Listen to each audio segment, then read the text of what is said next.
Do you ever doubt God's existence? Well, I have some scriptures today to help you not ever doubt again. Romans 1:20, for since the creation of the world, his invisible attributes are clearly seen, being understood by the things that are made, even his eternal power and Godhead, so that they are without excuse. When we look around at everything that is made, we're without excuse for not believing in God. The very nature that we see around us is actually God's nature. God's nature is to grow and to bring life and to provide and to redeem, to heal. And that's what our nature does. That's what plants do as they grow. They provide for us. Trees provide oxygen, and the vegetables and fruits provide food for us, and the grass even provides food for animals. And just everything that you see points to God, points to his handiwork. It shows his handiwork. Let me read in Psalm 20, verse 1. The heavens declare the glory of God, and the firmament, which is the expanse of heaven, shows his handiwork. Day unto day utter speech, and night unto night reveals knowledge. There is no speech nor language where their voice is not heard. That voice of God's glory and his handiwork is just seen everywhere. As children, we learn about the solar system and the sun and the planets and the stars. And what do you think holds that sun in one spot in the universe? What do you think holds that sun just right there? There's no scientific resolve to say why that sun is there. What about the earth being tilted just perfectly on its axis?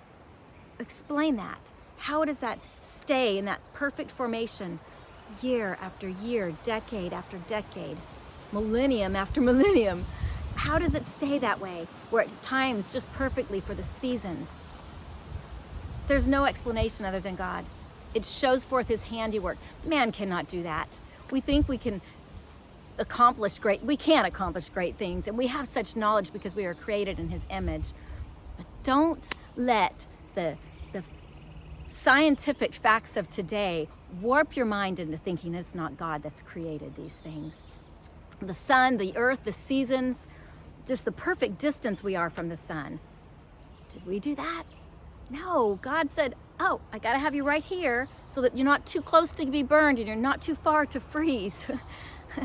And the very trees that grow up and give our whole earth oxygen. Explain that. And what about a baby? When a baby is born, we can take what God's already created and create other things, but explain how when two entities meet and these cells divide and then divide further and divide further to where one cell knows that it goes to be the heart cells, and another cell knows to go to be the eye cells, and another cell knows to go and be my skin cells. That's beyond my understanding, how God has created that, his handiwork. That doesn't happen just by chance. It doesn't happen by accident. God has designed all of these things for us. God's existence is confirmed everywhere. When you look around and you see these things, it's the handiwork of God. It's God's hand in there doing all these things for our good, for the good of the earth, for the good of mankind. Everything, sin has come in and destroyed a lot of distorted a lot of God's creation.